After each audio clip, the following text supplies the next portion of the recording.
All right. Hello, incredible greetings. Let's go ahead and get this all shared out.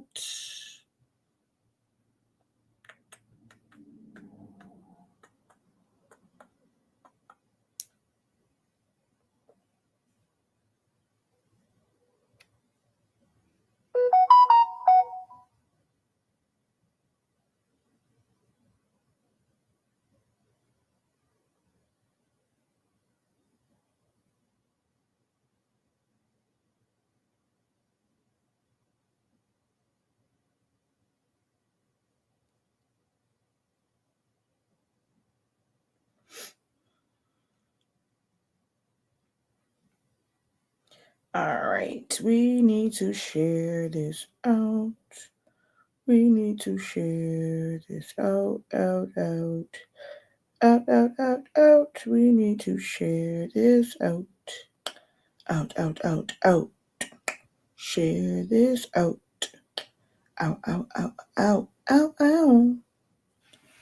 Alrighty. Hello, everyone. Incredible greetings.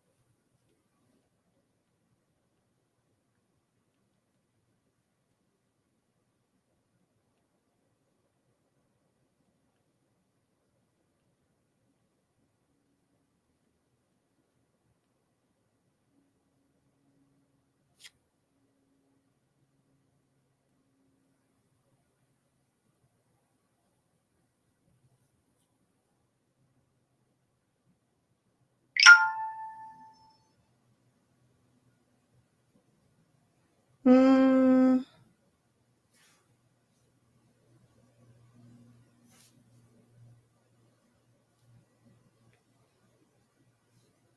Welcome in.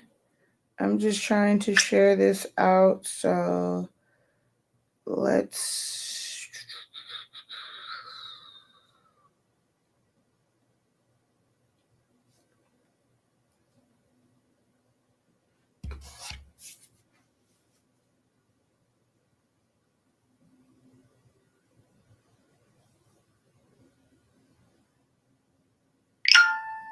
All right. All shared out. All right. Hello. Incredible greetings, everyone. Carol, hello. Incredible greetings. Welcome in. Thank you guys for hopping on. All right. If I'm being totally honest, I was having a bit of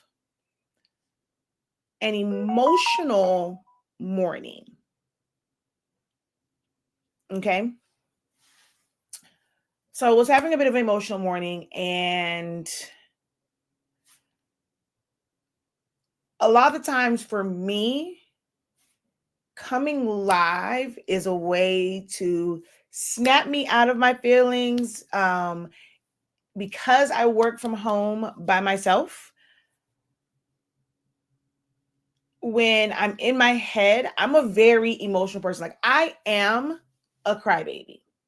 Like, straight up, I am a crybaby. So when I'm left by myself, it's a little bit harder to, I guess you say, cope with like emotions, and I will start to cry. I will end up wasting the majority of my day balled up crying because it's just emotional. I also feel like it keeps me healthy because there are some people, they stress out, they have high blood pressure because they hold so much stuff in, or they have like other health issues and stuff like that because they hold it in and they don't release it. I'm a person where, baby, I'm gonna release it, okay? And when I cry, some people, like, or I'll say like with my family, oh, you gotta calm down, and I'm like, leave me be, because that is how I release. Like, if I hold it in, I go crazy. So I either have to cry or I have to like talk. It might be like that's like my coping move. Like I have to talk. I have to have something that takes my mind off of whatever it is that is like stressing me out. Although in this case, I do want to talk about the things that I don't want to use the word stress. It's not stressing me out per se, but it's exhausting. Like, or trying to figure things out, it becomes exhausting trying to navigate entrepreneurship, trying to figure things out. Even when you have help, it can be very, very difficult. And when you feel like you're putting your all into something, whatever it is, and it's like, where's that break? Well, so don't give up, don't give up, don't give up. Your breakthrough is coming, your time is coming. And it's not that, you don't have faith, you don't believe. And, they say overnight is no such thing as overnight success. Like, they, especially with like artists and things, they've been like working on their craft, working on things like for years and years and years and years until they get like their breakthrough. I do feel like I had mine when the pandemic, like kind of, sort of. And it's been a little dumb. Like, this is a very honest and transparent moment. It's been a little bit difficult since like the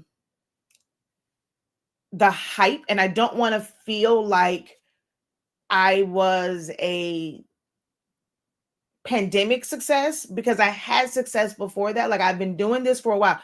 I didn't start in the pandemic, but on the downside of it, like on the back end of the whole pandemic thing and the way people consume content and like what's trending now, I'm finding it a little bit difficult. So this is just going to be an honest moment. And some of you guys may resonate with it. It might apply to you, or you might hear or see something, as far as like what you have going on with your business. And, just discussing it. You have so many people that talk about the upside of entrepreneurship. And especially if you are someone that's in a service-based business that's about helping others. You hear, it's like so many people where they don't talk about the struggles, like the mental struggles, the emotional struggles, the physical struggles, like the financial struggles, while they're going through it. It's like after the fact, and it's like, okay, yeah, but I came out on the other side of it. And you have so many people that will be like, oh, well, you can't talk about it because it's going to affect your business. And I'm just sick of that rhetoric. Like, it sucks, because there are like, some people may need to see like when someone is going through it and like be able to see the process, right? Like, in real time, what are you doing? Like, how are you coping with it? How are you dealing with it? And hopefully at the end of it, it's like, okay, they'll be able to see your journey and truly see the success. A lot of people say, oh, these, like, they were on my journey, they saw me do da, but it's not always true, right? But this is like just my honest moment, right? I wanted to do this a while ago, like this whole series. And it's like, I spoke to someone before, because our brand is Honestly Speaking, and trying to kind of create this campaign around just like little clips and little videos of just honest moments. And sometimes I let people talk me out of it. Then I kind of chicken out, and it's like, but I said today I'm going to do it because I was on the verge of tears. Like, my eyes are like literally watery. So this is a way for me to not ball up in a corner for it the majority of the day. And so it's time to go pick my kids up. But hello, everyone. I am Shakia, the professor. I think when I just say professor to you guys, it makes sense, because if you're not new to me and new to my content, you understand kind of like what, when it's like, oh, okay, the professor, like, why do you have that name or whatever? And when I'm in other spaces, I almost have to say like creative professor to kind of preference like what it is that I do. because some of them don't understand it. Like when you're in spaces with certain entrepreneurs, like they just don't get it and don't understand it. So I'm always like, so now I'm so used to saying like Shakia the creative professor when I'm in other spaces. I almost said it here, but you guys just know me as Shakia the professor. If you don't know who I am, I have been teaching online for nearly a decade. Well, probably over a decade now. Um, because I more so started after I got my Cameo. And I was using that for a while before I started like answering questions on posts in Facebook groups and things of that nature. Based off of a comment in a Facebook group, I found, I realized, oh, wait, I can actually do this like on YouTube. Because for me, YouTube was watching family vlogs. Like that's what I consumed on YouTube, was a lot of like family vlogs and things of that nature. It's changed a lot over the years. But I didn't know that people who did what I did as far as like teaching and doing tutorials, like in the way that I do it, like that was something that, people really, really were like into. This was, like I said, 11 years ago. And someone, when I went to go answer a question, was like, hey, can you not do that? Because I have a YouTube video for that. That's how I, make money. I'm like, wait a minute, we make money off of YouTube teaching like how to use things like Slow Studio, how to, like at the time I was doing like a lot of phone board stuff, party favor stuff. And they said that. I'm like, okay, wait, let me go research. And that's kind of how I got into teaching via social media, whether it's like YouTube. Maybe it was like YouTube and Facebook for me. It's still YouTube and Facebook. I tried the TikTok thing until they banned my lives and said I could not go live anymore because I was making some fish extender customs for a client who was going on a Disney cruise. And there's this thing called fish extenders.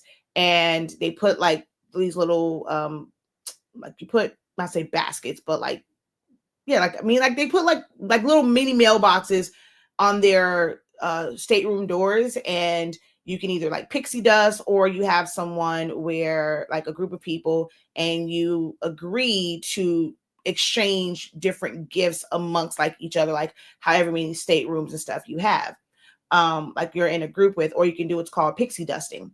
And so I was making some stuff for a client because she was going to Disney Cruise. And I guess because I kept saying Disney Cruise and like fish extender, they considered it to be counterfeit, or like I was making like fake stuff. And they like on live, and I'm like, it's not like, I'm just making these and it had just their names on it. It was, a lot of it was just shapes. Like it was like cruise type stuff. It didn't really have Mickey on it. Well, the rag, but I'm not sure I did that rag on live, because when I did, it had their names on it. But I kept saying it, and I guess because I was saying Disney Cruise, they blocked my live, so I couldn't go live, and so I don't really use that platform. I've never really been into IG because even my Facebook tells me that my posts that are just text, they do better than my like some of my videos or like photo posts. Like the text posts tend to do a little bit better. And with IG, you had to have a picture or you had to have a video. Yes, you can like type something out, screenshot it, then post it, but who wants to do all that? Like when I can literally just type it out on Facebook. So it's always been my primary platform. And like I said, I've been teaching this for a while. I'm not someone that's new. I've been at it for a while. I've taught so many things over the years to where now it's a little bit harder. Because you're constantly being called like a gatekeeper. And it's like, dude, check my track record. I've been literally given free game for a decade, not a couple of months, not because I was pissed because somebody kept information. Like I just freely get for years, not being paid for it at all, like just freely giving information. And it does take a toll on you because, I'm human. Like I said, I'm a crybaby. I'm a very emotional person. And it's like weird. Like it doesn't bother me. Like I don't take stuff to heart, but it does. Like I'm gonna still do me. I'm gonna do that. Like I don't let it stop me. So, you have some people, they just stress out. They stop what they're doing. I'm not gonna let it stop me. I'm going to still say what I need to say, but it does affect me emotionally sometimes. And I get kind of like, say emotional. I'm a crybaby. And so when you have people like kind of coming at you, now I clap back, because now I realize if I respond to you, it increases the engagement. So now I got smart about it. I don't delete unless you're just straight up disrespectful. I'm not deleting any comments, and I am going to go back and forth with you. My mom used to be like, Shakia, don't do that. That's not professional.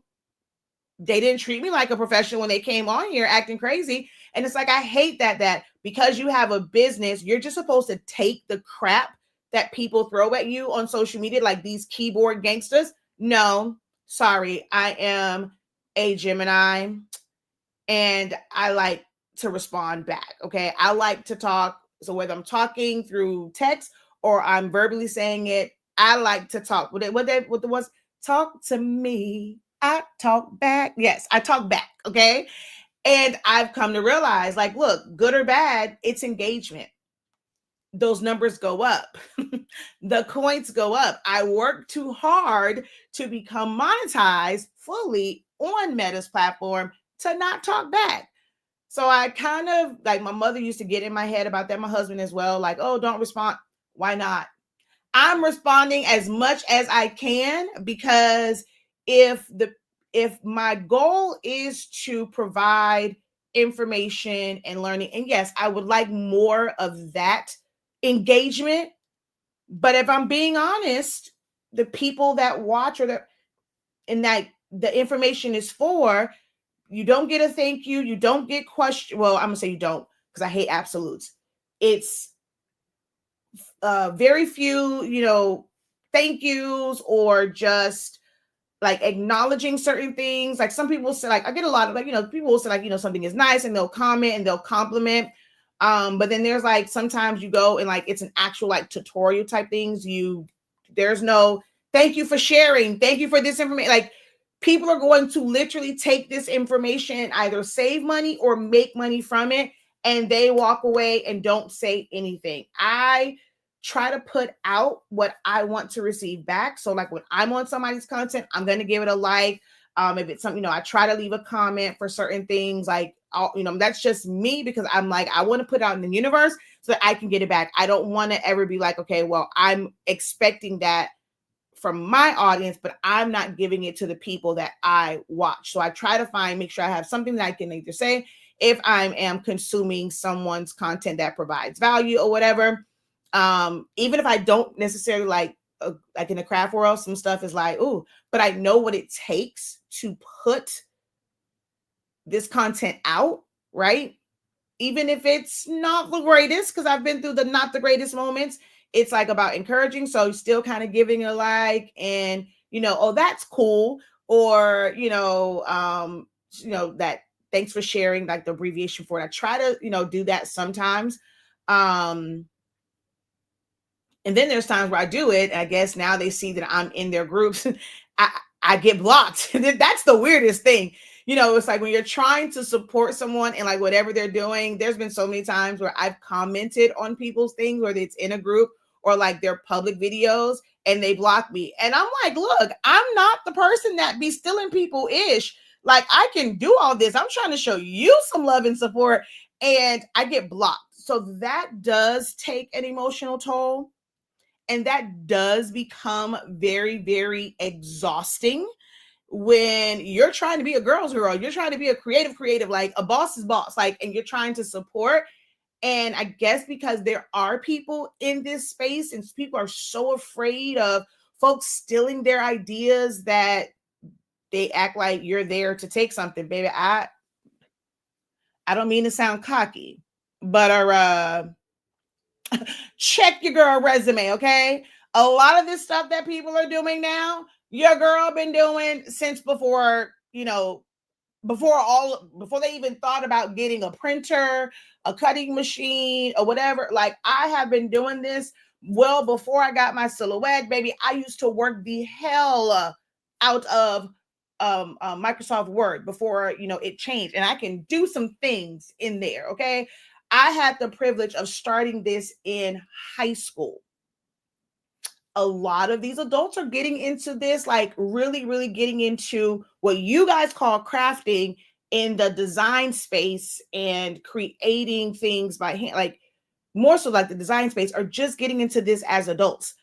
I have been graphic designing since I was in high school, 11th grade. Okay. That was what, 17, 16, 17 years old. I am 44. Okay. Been at this for a really, really, really long time. So I don't need to take anything like and just take someone's stuff. Like, I'm a researcher, I'm a nerd, I am a geek. Huh?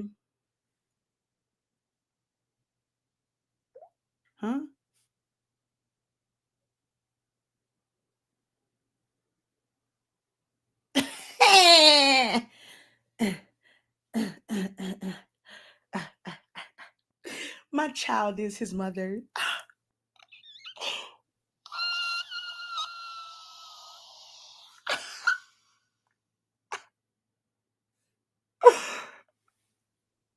This makes me want to cry.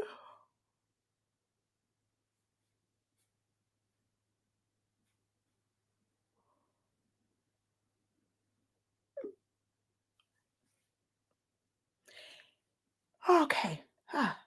My child's scores came in. He is his mother's child. Oh God. We were waiting because they took PM1 and for reading, and his, like, he was like, everybody else had theirs, and so he was kind of worried, like, oh my God, my baby's so smart. Okay. Oh God. Whew. Okay. Hold on. I was trying not to cry, MJ.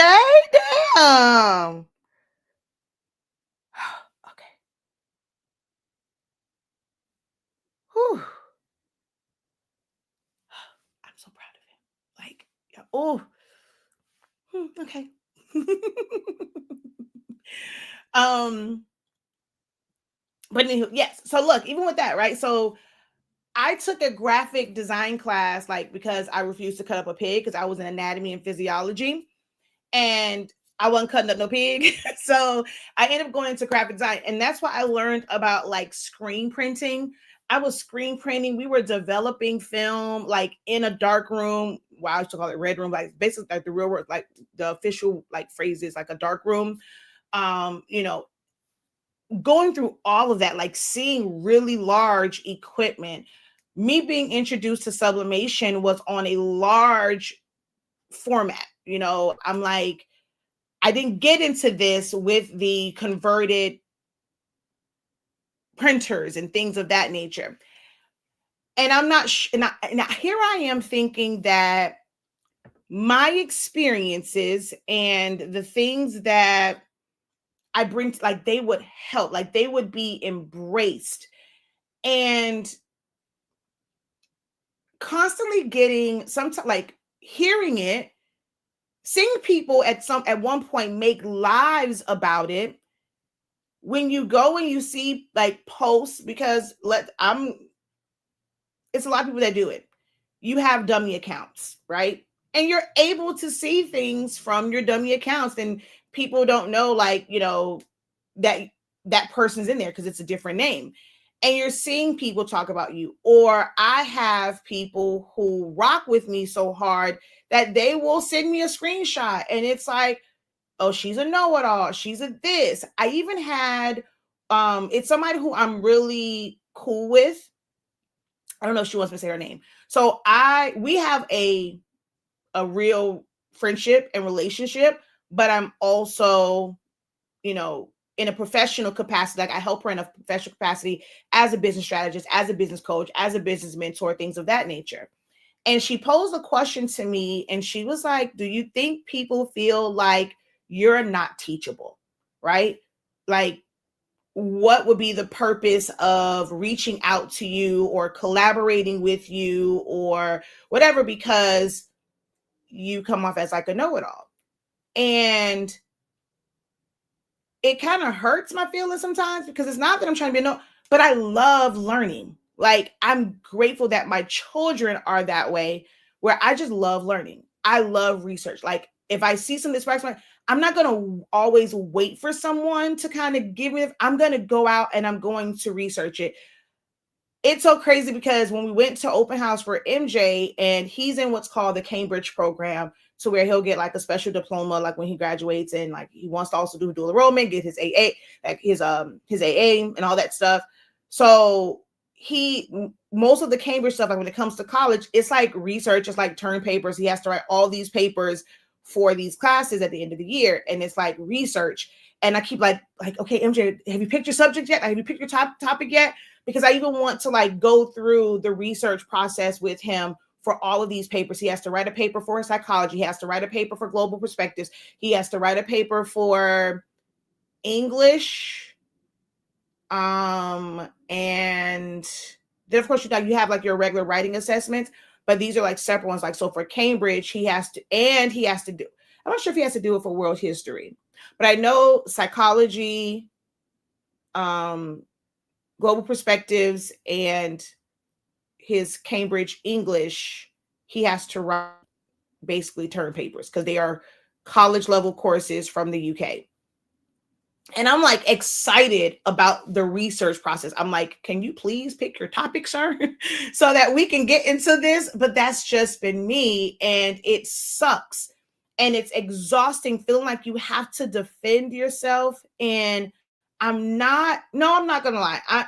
I am cocky with it. Like, dude, I know my shit. Like, I know, but it's what's in me.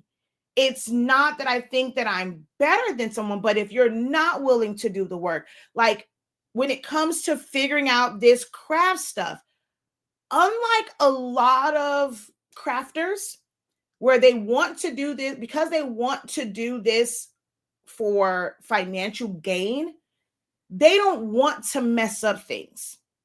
They don't want to test things out and have it mess up or whatever. Like, they want it to be perfect or whatever, like, or they don't want to start it until they have an order. That's not me. Like, I tell my students this, like, you need to practice when you don't have an order. I go and I make things, I print stuff out, I'm testing it.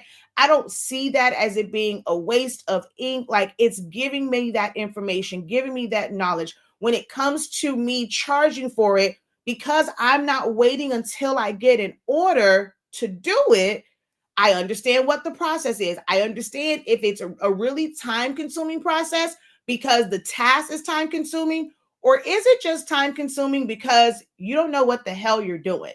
And then you want your client to pay for your ignorance. That's not me. Like, I don't think that that is fair to make my clients pay for my ignorance. And I don't know how to do something. I'm not well versed in it. I'm still bumbling around it. So if it's something that I don't want to, like, they might put the bug in my ear. Okay, are you able to do this? I might say, okay, no, not at this time. But now that I have that, like, okay, well, this is what I'm going to go and I'm going to do. I'm going to go buy all the stuff.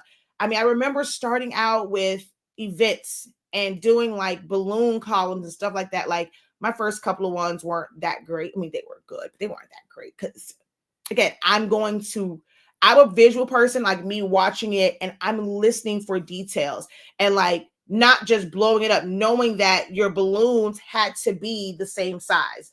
Immediately, like, I'm going and, okay, how can I make a size? Like, I'm a scientist, I'm a math geek.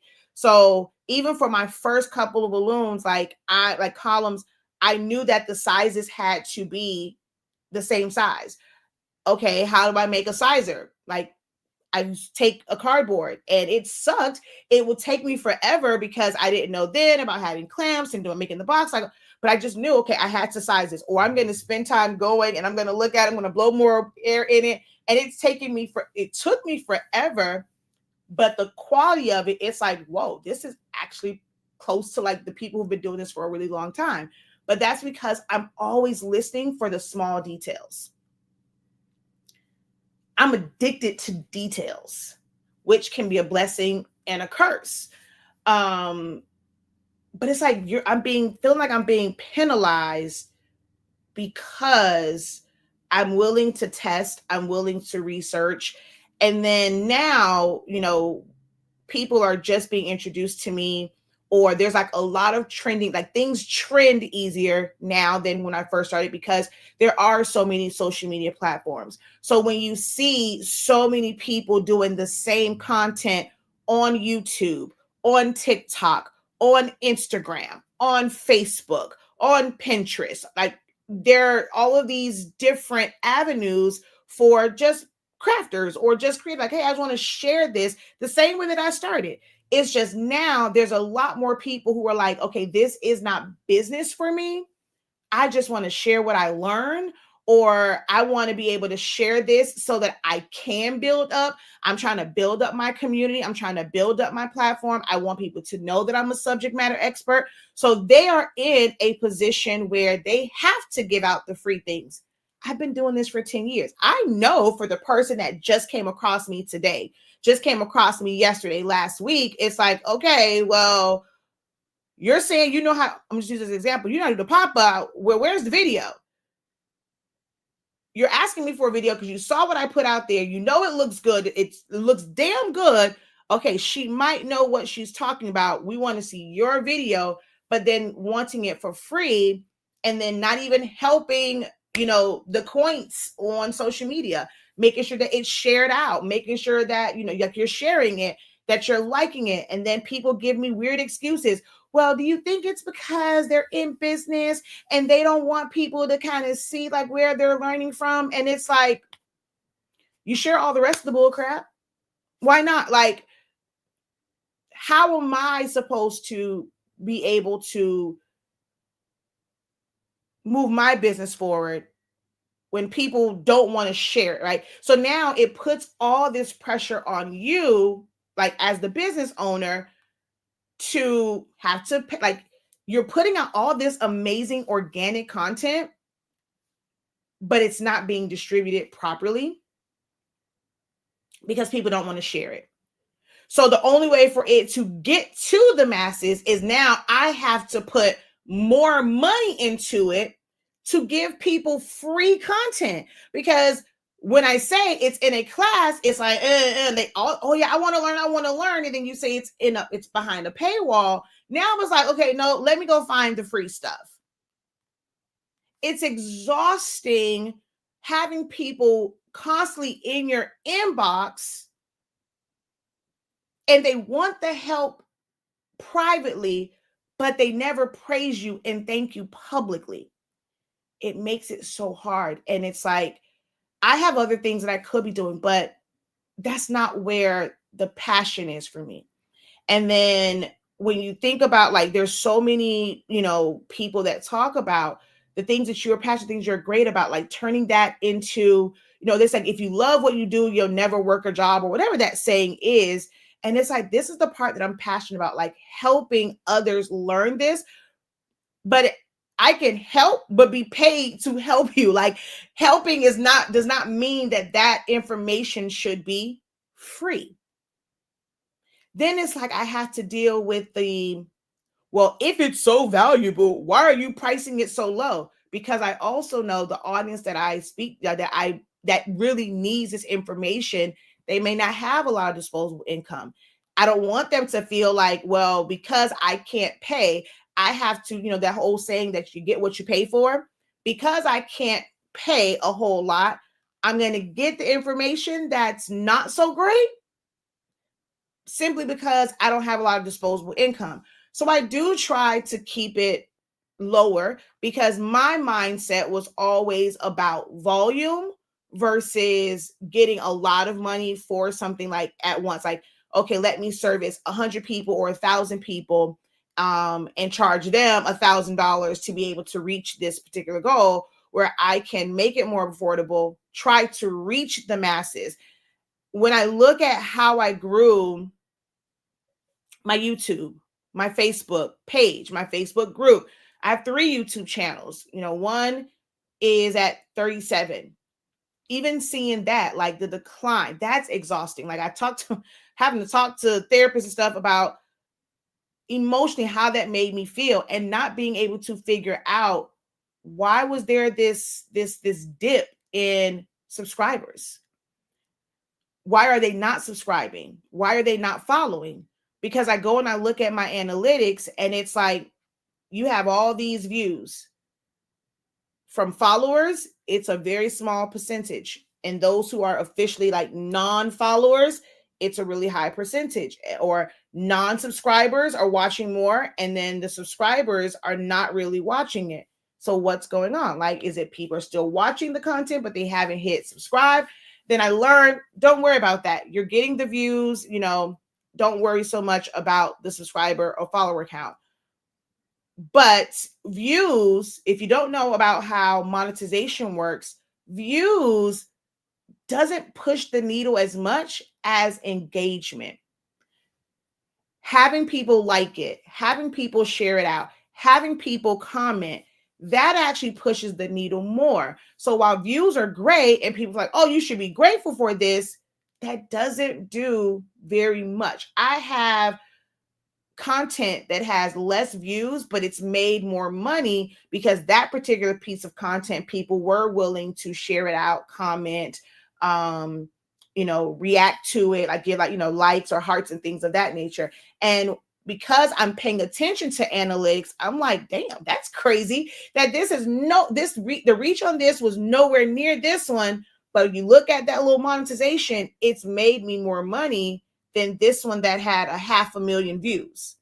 So it's like, it's exhausting trying to figure this out. Like, there is no magic potion. There's no magic formula. Even if you were to get like a social media or pay someone, like, I can read numbers. Like, I don't want to be like some of the people who I followed and I thought, okay, yeah, they have their ish going on. And then they'll say, because I was so in a rush to like ride this wave, I made $1 million and I wanted to, keep growing the business. So I'm putting so much money into labor, into people. Well, I'll say, like, I watched Marketing by Monray, and she's talked about it quite a few times where she's hit zero. I think at the time when I heard, I want to say she said she hit zero twice, meaning you're on this really high, and now you're having to lay people off. You're having to, like, break your lease or leave your lease for like the building that you're working in. You're working from home and this and the third. Like, you have no money in your account. Like, your business hits zero. And she's like, that happened to her twice. And she talked about like on the other side of it.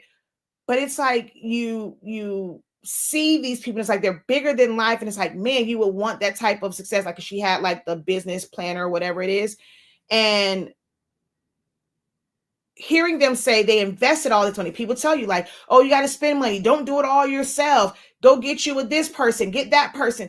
You got to be strategic. Like, we have the right just enough help in place, but then there's so many things that we have to do ourselves. Like, I'm not going to pay someone to look at the analytics for my social media. One, it's not like super, super crazy like that. I don't need to pay someone to answer some freaking inboxes. I don't need to pay someone to be the person that can comment when I'm laying in bed or like just chilling. I can go and I can respond to like comments and keep the engagement going. And when I see like how others, where they're putting so much money into, it's like, how is that smart business wise, where you're putting so much money into people, into labor, and to hiring all these people where you're still hitting zero? What makes you any different? I'm not gonna say better, but any different than me? Oh, what, you had that one moment where you can say, oh, I made $1 million off of this product, or I've hit 7 figures, I've hit, multiple 6 figures, but you also hit zero. Then I had to go, and I'm like, but Shakia, you've never been at that point where you've hit zero. So you're doing something right. I may not have gotten to certain or hit certain goals that I thought that would be easy when you have, at the time, like when I really, really started like the academy, I had like 20,000 people. Or to have like in your free Facebook group, you have 12,000, and they're learning from you. And you just knew that when you created this thing to where they have more access to you, they were going to jump on it. When I first started, I was charging $5 per month to like to teach exclusive things and like, let's meet up. We're going to go. I'm going to teach you. And I just knew out of, I think at the time I had like 12,000 people in my free group. I just knew I was going to get, I mean, in my mind, I thought maybe at least half. Let's try maybe 30%. Like, and then you go and you see it and it's like, but you committed and you said that you were going to do certain things. And even though you only had a few people sign up, it's like that money is not really moneying, but you committed to it and you don't want to come off as, you know, that can be somebody's last $5. So here I am showing up out day in and day out, like for those people like that paid their money. But then I also have to now deal with my husband because it's like, you keep showing up for them. You're doing all this stuff. You're constantly online. Where's the money in this? Like, you can go out and get a regular job, or you can go back to doing event planning full time. You can go back to like designing and doing all these different things like on a regular. Why are you so committed to this and these people when they only wanted you for the free content? They didn't come over to the paid side. Wanting something so bad and I don't say jeopardizing, but it causes friction in your household is exhausting when it's like, damn, like when you say I can say I'm putting in my all to where like it has caused tension in my household. When my kids are like, when you finally take a break, like for Christmas, I always take a break when they're on vacation. And then when it's time to go back, oh, well, that was fun while it lasted. It's like that stings. And you feel like you're doing it for people that don't appreciate your sacrifice to be able to help them because they may not be able to figure it out. And you're trying to help them with the expertise that you have. The fact that you are a know-it-all, that you're thinking beyond what they will possibly think. And you're trying to help them with that. And it's like, okay, it's going to cost you like $20, $30. There are some things where, okay, there's more value to it. If you can pay Photoshop, you can do all these things. Okay, that thing, my Photoshop one was probably like the highest like single class, but it was like 8 weeks. It was like what? When I first started, it was like 125, and then it did go up to like almost 200 and things like that. So it's like you try and keep it affordable. But on the flip side, people like, because there are others who's, so what it is, their content ain't hitting the same. You're still struggling. They're charging you all this money and you're still like like it's a difference when you're struggling because you took the class, but you're not really putting in the work. But those who actually put in the work and they ask the questions, they cannot say like they're working with me and they're actually putting in the work. They're watching the video. They're not just coming to the class and being a fly on the wall. They're doing it. They're asking questions. They come to the follow-up. They come to the study halls. They are thriving in whatever it is they wanted to learn. Like they're able to figure that part out. There's a lot to this. You're going to be learning every single day. Like I'm still learning 26 years in, there's a new technique or there's a new way, like a program will drop a new option or a new function. Now you have to figure out how to do that. So it's always a learning process. You're never going to not be learning, but it's like being stuck on it and just not figuring it out, or you're going through all these steps and it's just not working because you're not getting clear instructions. There's a lot of people that are like that, and they're charging way more, like feeling like I invested money into microphones, into cameras, and having multiples and all of these different arms so you can get it from the different angles.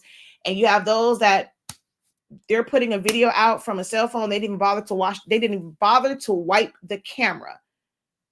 Yet they're able to get a lot of money for their stuff, right? You got some people that aren't even teaching it. They're just the face of it. They have the gift of gab. And I'm like, is that my issue? Am I not salesy enough? And then people's like, oh, whatever. It's not what you know. It's how you market. You're not marketing correctly. Okay. Aside from paid stuff now, there's a lot in a lot of different industries where it's like, I'm doing the same things you were doing. Where is the disconnect? And I know part of it was I spent so many years doing things for free. people don't want to pay. They're still expecting me to do it for free. That is exhausting.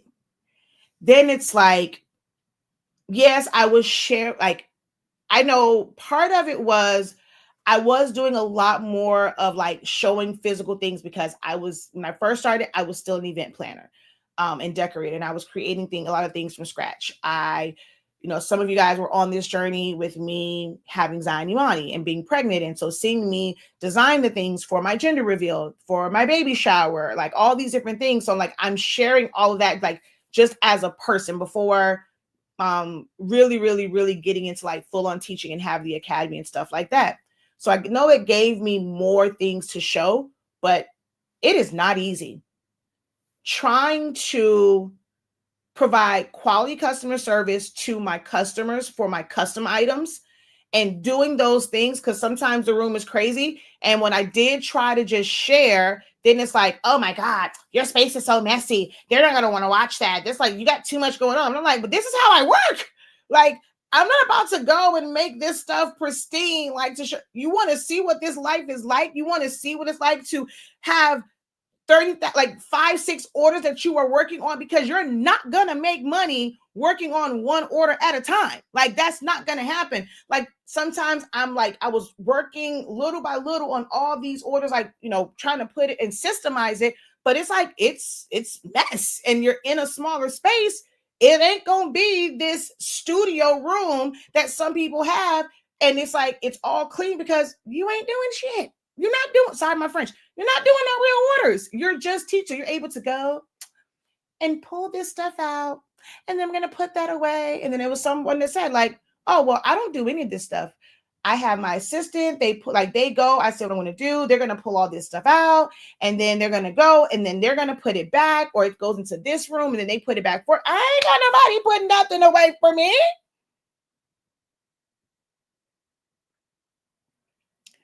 Definitely don't have people putting stuff away for me.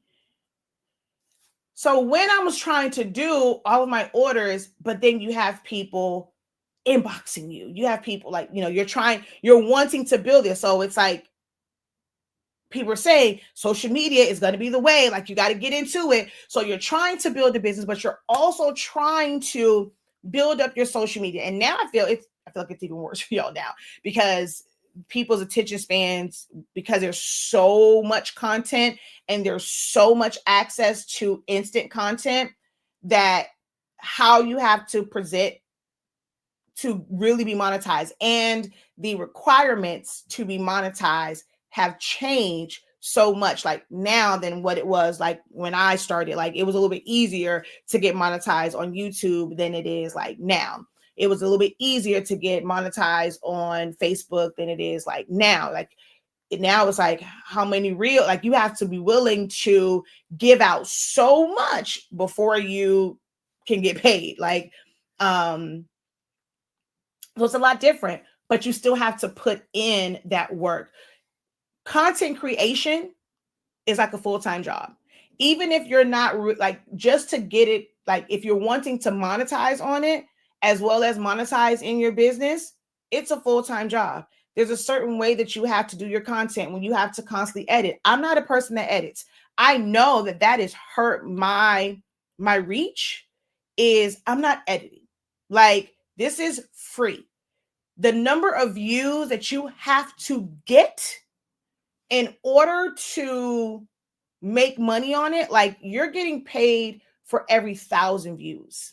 So let's say you have a video that doesn't really hit 1,000, your payment is going to come out between like this video and this video. Okay, this one got 600, this one got 420. Combined, they are 1,000. So you're not being paid like per video if they're not getting over that 1,000 views. And then even like that one video hits 1,000, 50 cents, 3 cents, 25 cents.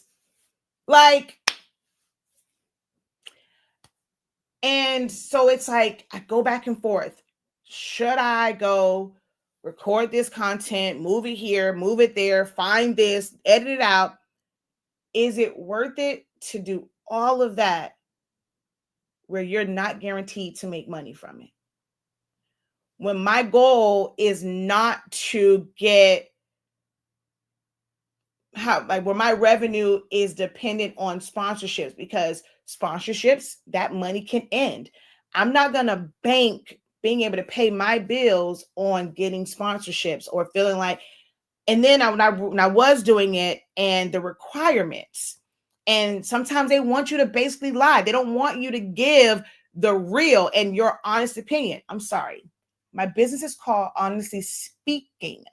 Why would I go and give half truths to my people just to help your bottom line?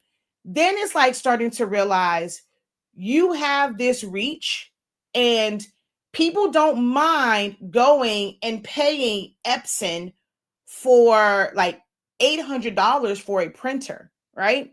So you're going and I didn't mean to say their name, but for any print company, you're willing, like you're going to go and say, oh yeah, all this great stuff that I'm doing, I'm using this particular printer. I'm getting these great prints because I'm using this particular printer. That is even like, it's not sponsored. Like they're getting free advertisement. And it's like the business mindset of like realizing like how many companies I gave free advertisement to. And because what I'm doing, not because of anything that this company is doing, because they as a company have not shown a graduation fan. They ain't showed a cake topper. They haven't showed a cutout for a centerpiece. They have not showed an invitation. They do not cater to this community. They go and it's like, oh, it's like the people for home, or it's like business stuff. And like the things that they show when they're printing out, like as a company, and their advertisement does not speak to the craft community, the creative community in any way, shape, or form. Does not. Like really pay attention to it. When have you ever seen any of these companies like really, really have advertisement that's catered to and directly like marketed to creatives? It's the creatives, and you're now seeing, oh my, when I did the what's that thing?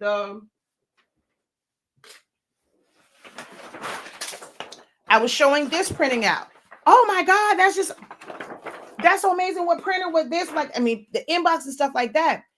And people see the results. And so they'll be willing to go pay whatever print company $800, $1,000, $2,000 when it comes to, well, I've said that like my Roland and stuff like that. They'll go buy it from that company to get those results. But then where does that leave you? Your information, your knowledge is what got that company that sale. And even if they do have affiliate links, you're getting pennies on the dollar. Not even pennies on the dollar. You're getting pennies on the quarter, to be honest. You're the reason why they want this printer. You're the reason why people want to do certain things. You want this machine. You want this heat press. But you don't have those same companies showing love to your businesses. How about you do something where you highlight people who are helping, like you can see it. So even if they don't have an affiliate link, y'all have the money to have a social media team, and you're seeing where you're being added, and there's videos, and you're seeing the hashtags with your company name, and these people are putting this content out, and they don't bother to reach out to you. They just want to keep getting that free advertisement. So when people are like, okay, well, what are you using? And I'm like, I'm not saying unless you're joining my class. I need to be able to get paid for the information that I have, the research that I had, the testing that I did. Do you know how much paper I have purchased on my own to test? Some of it is garbage. You think I'm going to give you the cheat code and you're going to be able to just get to that? And now that company gets to make money and not me, but I spent all the money testing it and knowing what paper was crap, what paper is good, what heat press is crap, what heat press is good, what printer is crap. I'm supposed to do all that work and just give it away. Oh, it's for the community. We all can make money. We can. And I'm going to make money by you enrolling in this class if you want this expert information, this tried and true information, this tested information. So yes, you pay me money so that you can get the information and then you can go and charge your customers for shirts. I never understand that. Oh, we can all make money out here, but you want this free information. I don't even know you. We don't have a relationship. What are you doing for me? Where's the barter? Where is the, you scratch my back? Where my back scratch at? Because what are you doing for me? You're not sharing content. You're not commenting. You're not liking. You're not hitting up the Cash App. Like, hey, I don't. With all the people that watch, if they send 50 cents, they sent $1 for the information they get that's so valuable. It's like, dude, okay, I'm getting paid for the information that I'm putting out without putting a price tag on it, but collectively, everybody that's benefiting from it would be willing to give a few dollars, 50 cents, even if it was $1. For somebody that has, like, let's say actively you had 10,000 people who were watching, even to get $1, and some people are like, oh my God, that ain't right. You making 10. That it's like people get scared because people call in your pockets. So if 10,000 of your followers gave you $1 a month, like not every day, not every week, if they were willing to give you $1 a month because you are putting out so much content, a person that's willing to give this information could be okay with giving out, hey, I know I'm going to make $10,000 this month. Because then we still have to pay taxes. I still have business expenses. So it's not like just straight 10,000. Like I still have to, but it's no different than you going out, like, and everybody can't teach, everybody doesn't want to teach. So that's what I choose to do. But people don't even see it as that. They see it as, oh, well, oh, that ain't fair. You gonna make $10,000. I'm not gonna pay you. And it's like, but you want to charge somebody $20, $30, $40 for a shirt. Make it make sense. It becomes so exhausting, and it's like battling every day. Like, it's not a matter of not being successful in it, but why would I want to stress myself out, like, and not be guaranteed money? I can go and let somebody's CEO and somebody's supervisor who think they the boss and they think they the CEO. I'm gonna let you stress me out because you want to be all in my face, acting like you the head honcho in charge at the HBIC. But I know that check is gonna come in.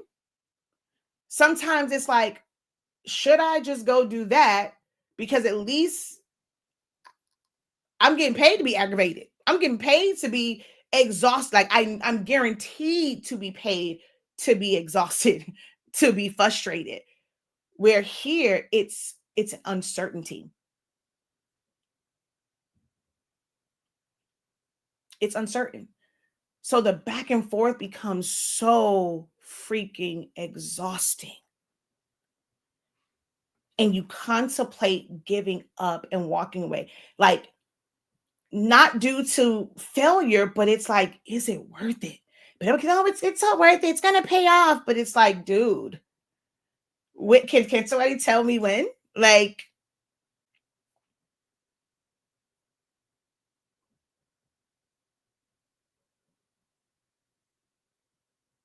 so yeah, this is just my little rant. MJ still made me cry a little bit, but it was to kind of keep from crying. So, and it's like, feel like you have to constantly pivot. Like, that's the other thing, right? You go and you're talking about, like, you try and, speak to people about certain things. You pay for mentorship, for them to tell you that, well, you need to be like, and want you to completely pivot, or like, well, why aren't you teaching AI? That's the way to go. Like, that's the new wave. But that's not what my business was built on. And it's like, I get it. Some people's like, oh, well, I'm a pivot. I'm a pivot. I'm a pivot. You're not being consistent to anything. And then it's like, you're pivoting for your pockets, but that's not the reason why people came to you. They wanted to learn from you. They enrolled. So it's like, I came here for this.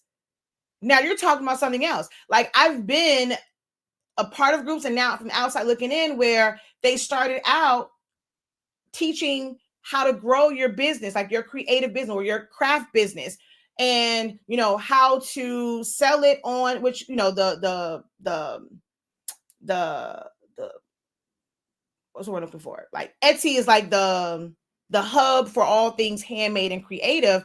So it's like how to sell on Etsy and how to do this, and or they're gonna sell you supplies, and then now all of a sudden, okay, we're flipping because this ain't working for me. Well, guess what? You need to sell transfers, or you need to sell digital products, or you need to what's the word, like if they were doing vinyl stuff, well, you now need to add this on. You need to be a one-stop shop. Like, and then so they go and they change.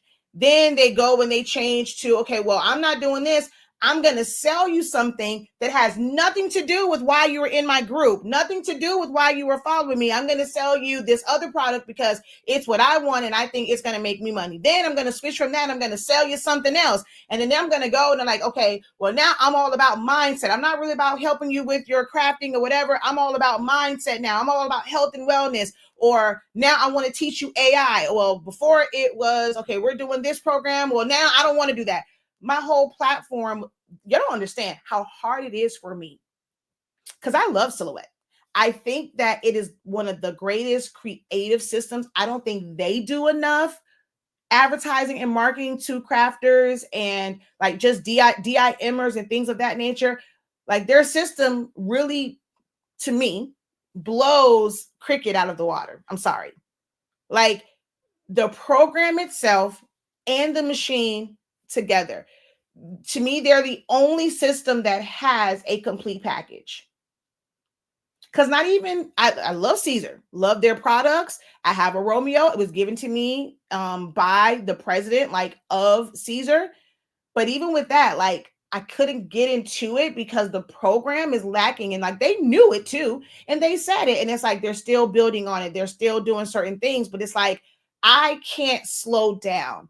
If it was somebody who was brand new and it's like you don't know other programs and you just wanted something to learn, that person can take the time and invest in. It's like, okay, I don't have a whole lot of requirements. I don't need it to do certain things. So I can learn, I can grow with this program.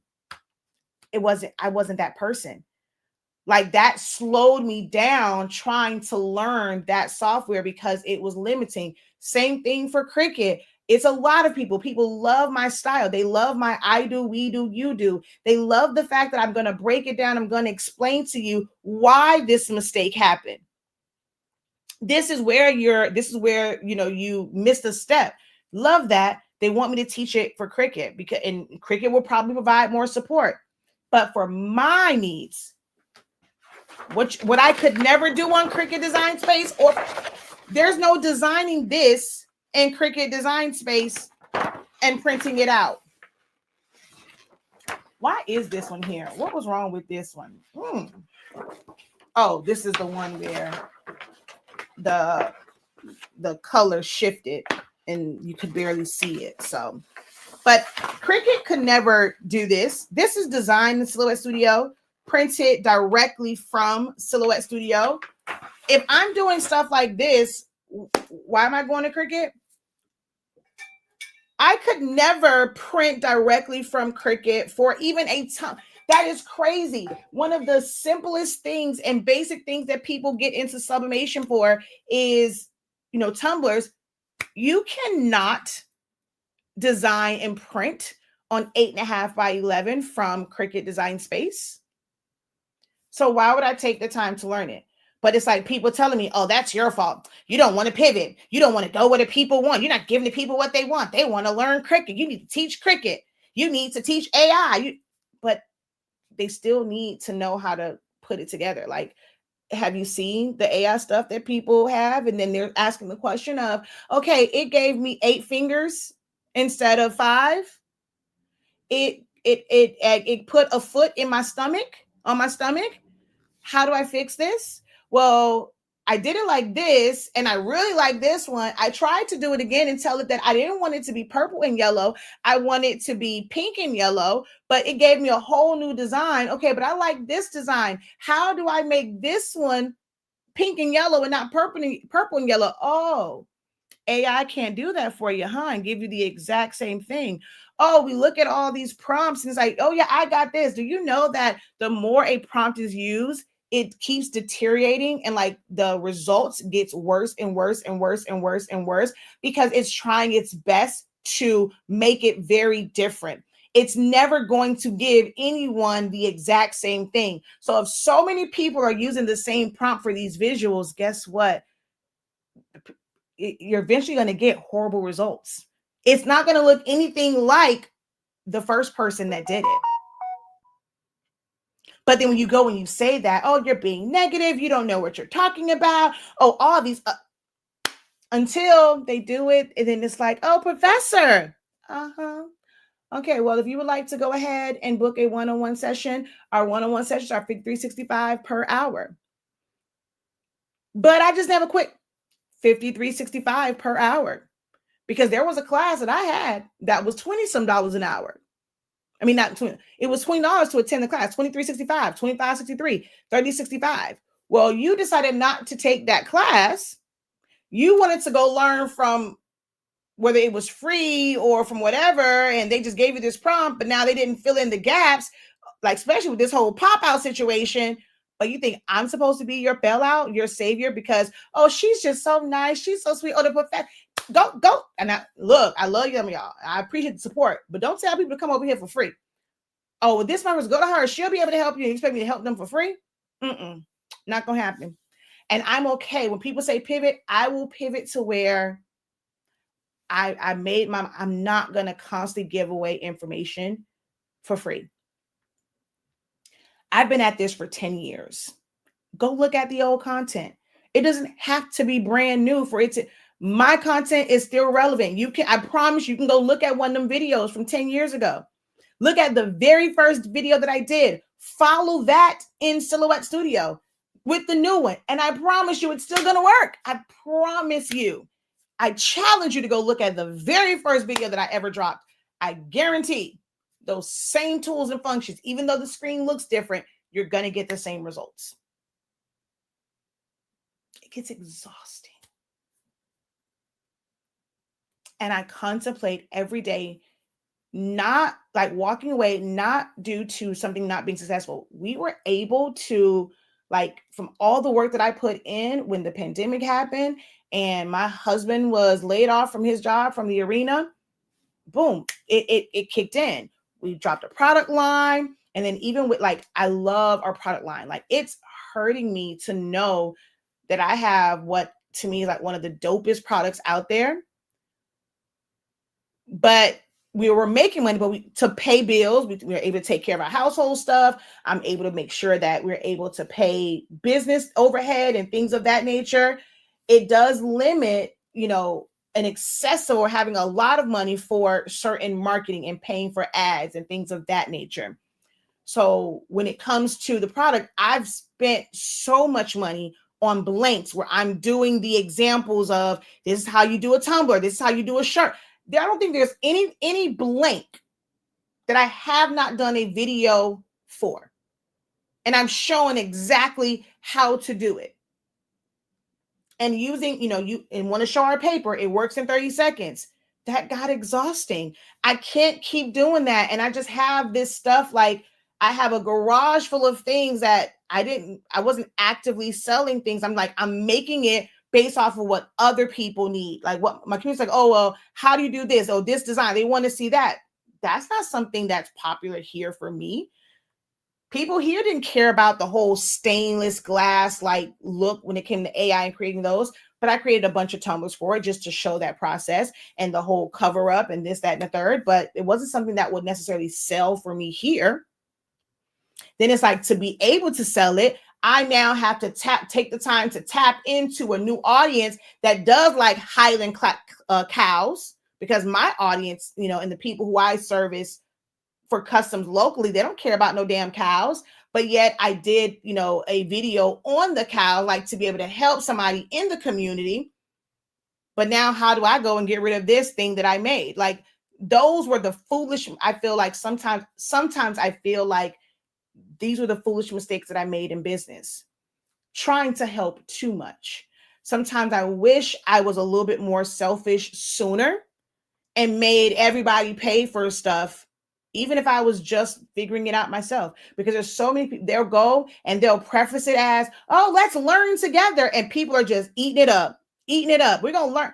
And they're leading you down like this, the blind leading the blind.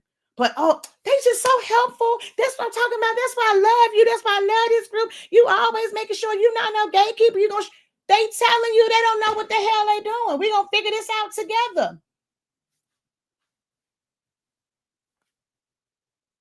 It's exhausting.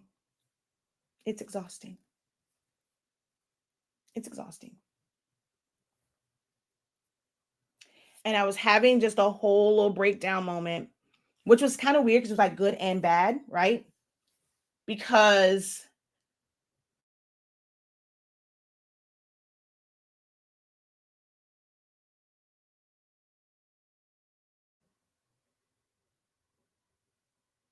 so I had to check myself. Oh yes, 50 cents. Oh, nope. People think that like, so what, again, what's getting people a lot of money is not always the views. When people have that, like you have these content creators and it's like that, just regular content, like not the teaching stuff, just the regular content, people are sharing it, right? If it's like just like a funny video, if it's a skit, if it's a this, people are sharing it. People are commenting on it. That is where the money comes from. The views themselves, you don't get a whole lot of money from views. If you don't have the engagement to go with it, you're not going to get paid. And you literally can get paid 50 cents per 1,000 views. 50 cents. Not even $1. Not $10 per 1,000 views. 50 cents. If I'm being totally honest, there was one or a couple of months. And y'all know, I do videos all the time. All the time. Helpful videos. Like now, not just the rants. I'm going in, I'm giving full classes, I'm doing full tutorials back to back to back to back. That month, having, let's say, if I would have done, even if I would have did a video every like weekday, that still comes out to what, maybe like, let's say if it was like 20 videos that month, right? Make $80. If that sometimes. While others are like, oh my God, I love your information. You know, it's so helpful for me, which to me obviously means you're able to make money off of it. The thing that I taught you, you're able to go and like on average, like, you know, if it was something like a shirt, like charge $15, $20, $30. But here I am. I made pennies off of that. Off of you getting that information, I made pennies. But I was saying, I had to check myself because it's like, are you truly grateful for it? So I set a goal and I was like, I'm going to go. And I'm like, if you've seen, like, it was like, I don't normally do trends, right? This pop out thing, for me, it's not new. I've been doing this and I'm like, okay, I gotta, like, this ain't new. What y'all doing?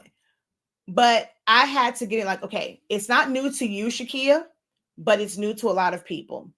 They want to be able to see it, right? So I leaned, must be Amazon, because I hear a regular car, but please hold. I hear like music outside of my window. Oh no, that was the post office. I was like, why are they in the mailbox? She just blasted music from her car, from her truck. What was I saying? But so I've been like, I normally don't do trends, but I leaned into this one. And it wasn't that I was doing full on tutorials, but I put out a lot of content just showing the pop out. Like I'm just doing it, you know, different times there because it doesn't take me very long to do it. And I just kept putting it out there. And I was like, I'm going to ride this wave because I want to be able to get people in Creative Lounge. I'm like revamping that, the vision. So I have pivoted in things, like I don't get stuck. So it's like, okay, I had the Creative Lounge. I tried it out. Okay, it worked a little bit. Then I had to take a little break. I reevaluated. I came back. Okay, well, let's do it like this. Tried to see, okay, if that works. But then it's like people falling off. It's like, okay, you say you want to learn, but then you really don't. Okay, so we took another break. I'm like, okay, I'm seeing that they are all about designs. Let's try and make this about designing. So now it's like relaunching the Creative Lounge as a creative design lounge, and kind of focusing on design things. People want to learn Canva. I kept saying, I will teach Canva designing, but you have to take my Canva course. I'm not going to release how to design in Canva unless you take the Canva course, because you need to understand how Canva works. Okay, I'll be honest, that didn't work, right? Well, the Canva course was also a part of, like, it was a perk in the Creative Lounge membership. That course for understanding Canva 101 is inside of the Creative Lounge, right? So if I can get you in a Creative Lounge, you have access to that. I now can teach a design because people want to see the design stuff in there. I want to be able to teach it. But even last night proved to me exactly why I need to stick to my guns. There are those who don't know Canva. They want to do all these really cool things in there, and you can get the tutorial. But when you don't know how to navigate the program, I can show you a tutorial all day long, but if you don't know how to properly click, you don't know where to go to, now this becomes a much longer process. You have to take the time to learn the program. And I'm going to, like, I've paid money for people to tell me that I am wrong in that thinking. Oh, well, you need to scrap this. You need to just do this. They want me to just put out a crappy ebook, and like, they're going to eat it up. Like, literally, if I'm being honest, again, I'm always be honest. I've paid people to kind of help me, and they basically call y'all dumb. And it's like, I've seen people, they don't care. The simplest things, like, they just gonna think, like, make them feel like they need it. If they don't, their business, like, they're never going to be successful. Like, they need this, they need this. And it's like, okay, it's somewhat true, but at the same time, it's like, I'm great at what I do. I'm not great at being a sleazy salesman. Like, I want to sell you value. I don't want to sell you just to, like, which is one of the reasons why I never did like this full program where you get all access to me, because that will be information overload. I've always done my classes a la carte, where it's like, okay, if you want to learn this thing and you know that you're going to invest the time to learn it, you're going to pay for this class. You pay for just this class, you're going to invest the time to learn it. And instead of just having open access and then you're never really going through this because you're just overwhelmed because there's so much stuff.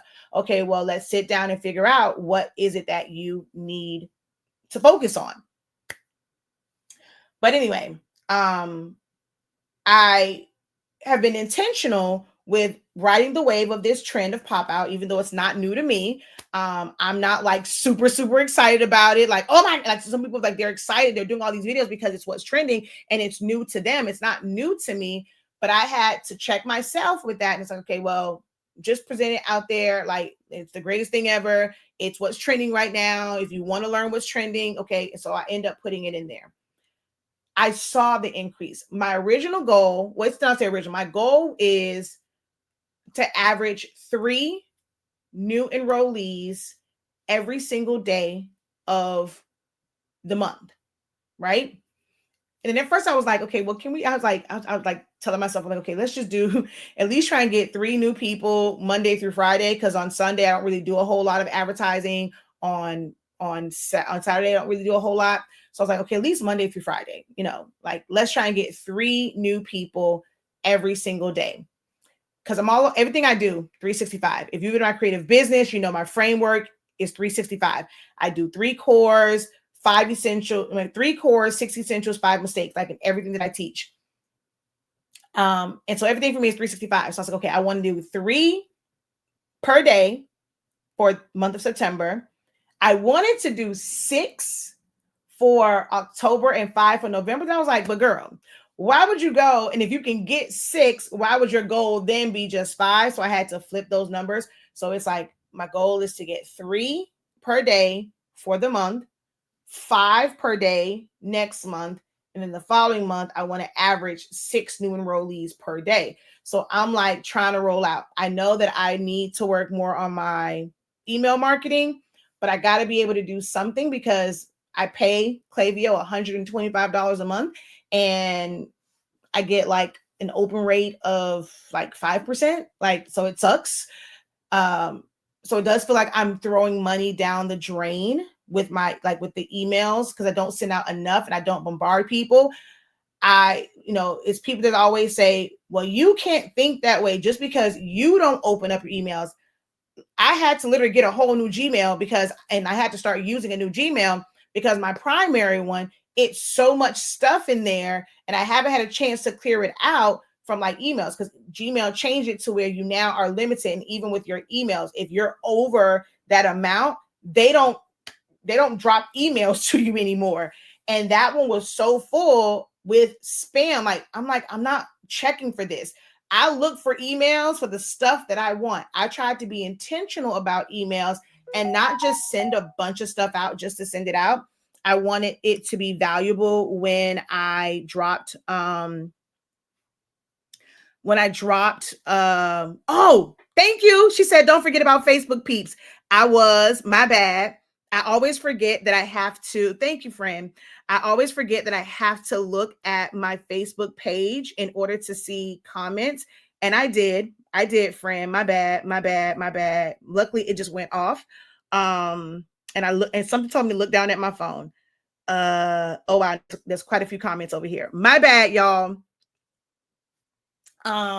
So what was I saying?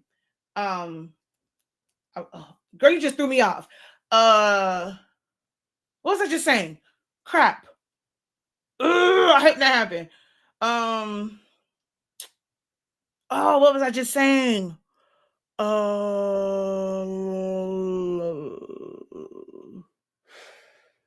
Okay, I don't remember. Let me see if y'all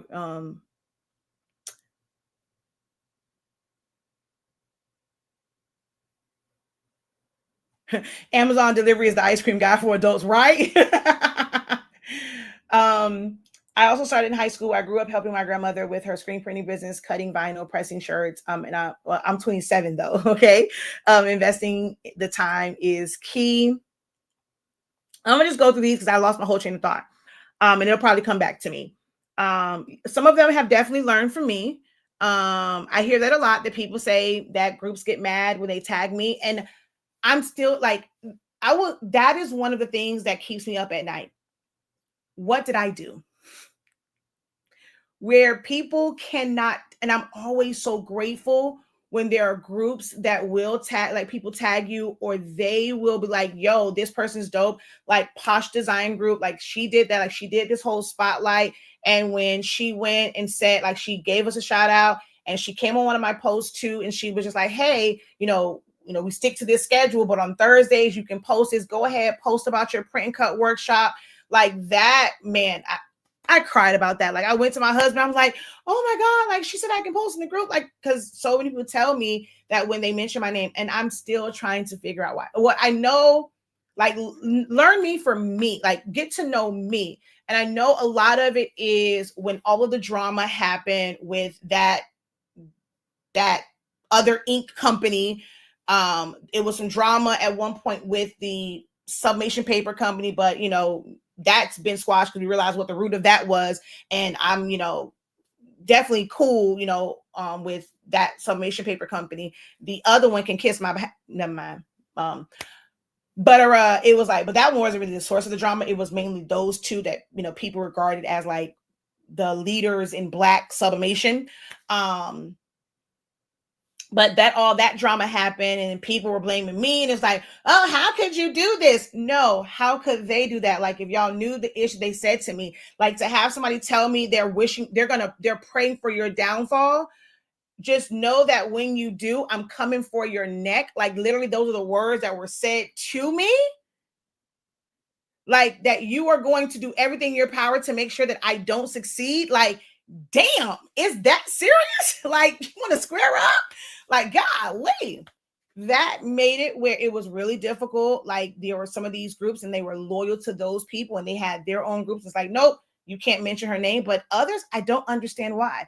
Like, people treat me as if I'm in their group to like poach people. And it's like, no, trust me, I don't want to be in your group. I really would like to be able to help the people that are in my group. But for some reason, the same people that are in my group, they don't post these same questions. They don't share their work in my group. I'm still trying to figure that out. They share in other people's group. They ask the questions in other people's groups. I'm the same person that's helping in these other groups and they're in mine, but they don't ask the questions. Like, I'm not trying to poach, but I have a problem where I need to be able to help. Like, it's daily. I'm looking to teach. I made a post. I want to be able to teach every single day.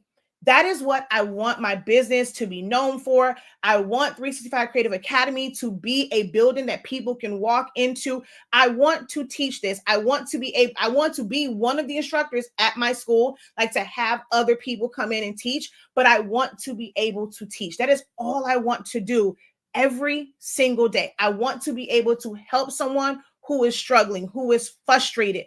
That is all I do. Like, that is my ultimate desire, is to help. But I'm also I'm not Jesus. I ain't trying to help for free, bro. Like, I can't look. I can't do it for the free ski. I just can't. And can't do it. Sorry. Okay. I got bills. My child, sidebar. So I wish it's not that it's an issue, but oh, by the way, MJ is the freshman class treasurer. But then he went to the meeting yesterday and he's like, oh yeah, mom, they're going to put it on OSP. I got to have $165 for my SGA uniform. SGA uniform? Oh, yeah, because we have to have a certain tie, a shirt, blazer, and this and that. So they won't try to be on SGA, but now we got to pay $165 for y'all to have specific stuff. Oh, okay. I go on OSP and buy it, but it's like, bro, I got bills. I have a child that has epilepsy, okay? When you have a business, I didn't got Medicaid. We got insurance with my husband's job. So and that was one of the things too, like being an entrepreneur and not having medical and or the cost for you to get your own medical insurance. And in the midst of the pandemic, my child was diagnosed with epilepsy. He has to take medicine every single day, twice a day. That medicine is not cheap without insurance. So my husband, that was another factor for my husband going back to work, was somebody got to pay for this medication. My child is on 2 medications now, twice a day, every single day. And then his emergency medicine, if he has a seizure, is $50. Okay. I got grown lady bills. So I can't help for free. I can't do it for free. I just can't. And it's like, I'm not trying to poach you. I just want to teach. So people think because I have a YouTube, because I have an academy, I'm just trying to be in their group. I really don't want to be. But this is where the people are asking questions at. Just let me live. Let me just help. Let me just answer this question. No, I'm not sending anything that's trying to get them to my group, because what would be the point anyway? They're not asking questions in my group anyway. I just want to be able to teach. And if it happens to be where they do follow me and see that I have an academy, they come take a class from me. Why are you upset if you're not even offering a class for it? I don't understand it. I don't understand it. But I just have a desire to teach every day. But I do see that all the time when people are well, I mentioned it in a group, I'll tag your paper, tag you, and it gets muted, it gets deleted. And I'm still trying to figure out what did I do to y'all? For real, what did I do to y'all? For real, what did I do?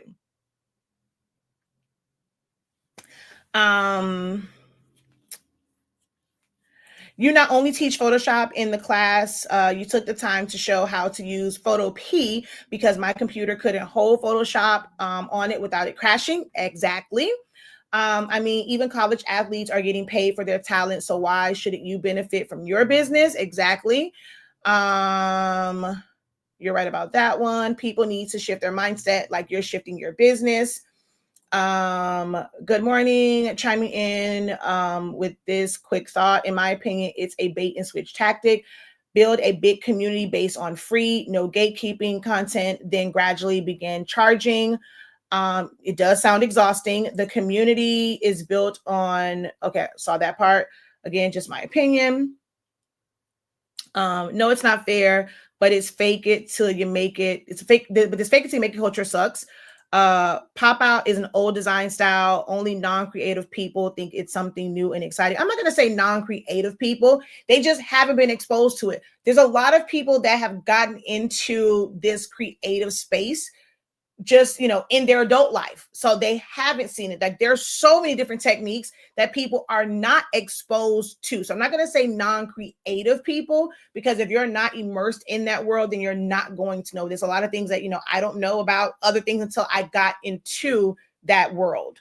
Okay, so over here, I'm not funding your lifestyle. Like what? I don't even think exhausting is the word. Venting is therapeutic. And that's the only comments that I can see. So I'm not ignoring you guys. I just can't see the rest. But okay, I don't know where I was at, but I know at one point I was saying I had to check myself because I wanted a certain number of people, right? And mind you, my child came first for me. I was up, like I didn't sleep. I had shirt orders to do. I had to make all of the campaign stuff for my kid to win, like, to support my child. So I was making like this stuff at the beginning of the week because at first he thought he wasn't going to be able to run, and then he was able to run. So then making all of that's like having quickly to design all that stuff. So the start of the month was really hectic for me, like out of the blue. And so I didn't go as hard. So I really had to sit and think. I got the 37 new enrollees, but that, even though like when I put it in the system and I'm showing from the start of the month until like today, it's showing 37. And at first I was like, damn, I'm like beneath my goal, because my goal originally like 3 per day. And I'm like, I'm off by a lot. And I was bummed a little bit. But at the same time, I didn't start at the beginning of the month. I had to really think about the fact that this 37 is really within the past week and some change. So I'm actually like, so it's about perspective. I had to like, at first when I looked at it, I'm like, damn. Then I had to think about like, and put it into perspective. And I was like, yo, this actually is pretty good. Then I used to question myself. I was questioning myself, is 3 a low number? Because I'm in this program, this like community. It's called the Morning Meetup. And so David was talking about like goals and stuff. And,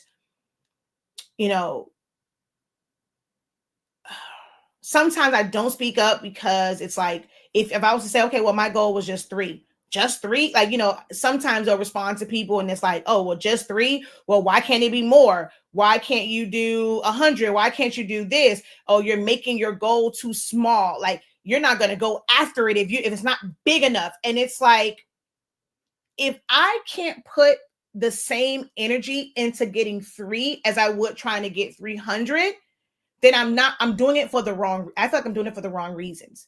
So just even to get the 3, like I feel like I would still be doing the same thing. I'm going to try and figure out my email marketing. I'm going to be able to do so. And there's like one example, and so it was like, oh, if I told you if you got 100 people, I'm going to give you $50,000, whatever. Well, then what would you do? And then the person came up like all, and I'm like, but you know that you can't do that, right? You still have to pay out. You can't, like, influencers are not like it was back in the day. You can't just go to an influencer and have them like talk about because they want to get paid too. They have an audience. They curated their audience. You think they're going to put your business in front of their audience for no return whatsoever? So that requires a marketing budget as well, to go in front of these influencers and ask them to, to promote you, or you have to go with a smaller one, but then you have to make sure that this is like their audience is going to actually, resonate with your content. They're going to need your service or need your products. So it's not like that easy. And it's like, then she was like, oh, I'll probably do like, did somebody say like a billboard? You know what your billboard costs? So you're willing to put out all this money for the chance to get 50K. But even if you missed it by one, what if you only got 99? You're not going to get that 50K, but you spent out all this money. I mean, yeah, you're going to get money from the people paying for whatever it is. But if you know you don't really have that money, it's twofold to it, because it's like, okay, be willing to take the risk to put all that money into it. And then, you know, when people, it's not like you're doing that for something that's free. You're doing it to get people in who are going to pay. But I also listened to David say he barely breaks even on Podcast Summit. To me, that doesn't make smart business, because you're like, oh, well, I'm about to go hard. I'm doing 50 or 100, you know, ads. I'm doing all these ads. I'm investing. You know, I probably don't spend $250,000 in ads, but then you didn't get that in ticket sales. But then, or you met, like, your ticket sales paid for the ads, but what about all the other stuff? So to me, I'm like, I'm not trying to take a loss. Like, I need to be able to have money to take care of the 2 kids and the husband, the 2 dogs and the house and all that stuff I have, whatever.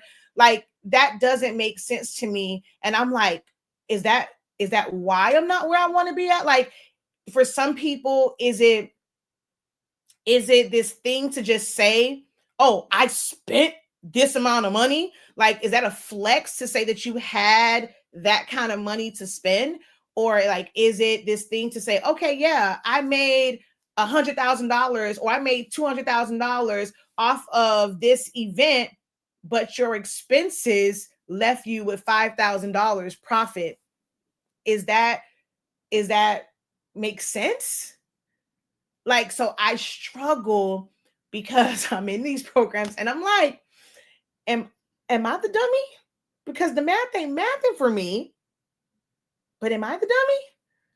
Because I mean, hey, they got people eating up their every word. They can go and say like they made, you know, $1 million. I haven't hit $1 million in a year yet. You know, over time, I've made $1 million, but I haven't hit like $1 million in a year. Or, you know, like it took me way more than a year or 2 years to, you know, basically get that kind of money. But it's like, is that the flex that, okay, you made it, but then how much did you really get to keep? How much really went towards like your pockets and not like the business? Because it's one thing to make money and you have the money to pay your business overhead. But if you can't enjoy that money, then what really is the point? Like, if that's the case, I might as well not worry about business overhead. Let me go get a regular job where I can actually enjoy the money. And when I say enjoy, I don't mean jet setting, enjoying the money or being able to utilize the money for personal stuff, to pay a mortgage, to pay for $165 for an SGA uniform. My son wants to go to some, was it Lil Tecca? He's like, mommy, please, that's my goal. Like, I want, so now I have to sit through a concert for an artist that I do not know. And I want my child to have the experience. Like, I want to reward, my child is an honor student. He's in Cambridge. He took a test that his global perspective teachers, it was on plagiarism, that people do not pass. It takes them a while to like study it, and takes them 2-3 times to pass it. My kid passed it on the first. He was the only one to pass it. The other ones did not.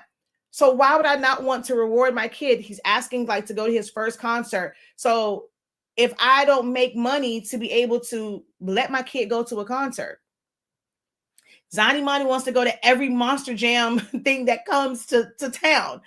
Why would I want to go and just make money where it's taking care of business expenses and not being able to give my children experiences and make sure they have lights, make sure they have food? If I don't want to cook, not feeling like, okay, well, I have to cook because I don't have money to go take them to McDonald's. Like that, I'm grateful that has not been the case. When they want it, they can get it. Mama got McDonald's money, okay? I work hard to make sure y'all got some McDonald's money. Y'all got some Chick-fil-A money. Y'all got some Chipotle money. But there's so many people that work and they do all of these things to say that they made this money. But then they'll throw it in there on the back end, like they'll throw it in real quick.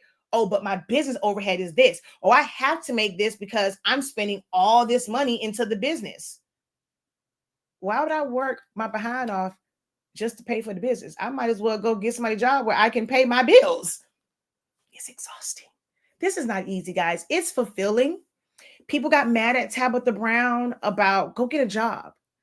Yes, you can chase your dreams. You can go and build and don't give up, but be very smart about it. Yes, you're going to have to sacrifice sleep. You're going to have to sacrifice your sanity a little bit. It's going to be exhausting. You're going to have to sacrifice, going out with your friends and going like having a personal life because you have to work. And then when you're not working, you're working on your business so that you can eventually have your business be the main thing. And then you can take the time that you were spending on the regular, like 9 to 5. And now you can do the extracurriculars, but you're going to have to put in that work. It's not easy. You don't have somebody's money that they're paying you not necessarily from just the revenue that comes in. These are companies that have investments that also feed and like it supplies funding, and they're doing certain things to be able to pay for employees. It's not just off of the revenue, and they're paying so many different it's a lot. But as an entrepreneur, and you are especially start out, it's a lot. So many people have pivoted to making their offerings and their teachings about helping you get to 6 figures, 7 figures. Like they want to have this big number because I guess like in their mind, that's what people want. That's what's going to attract them.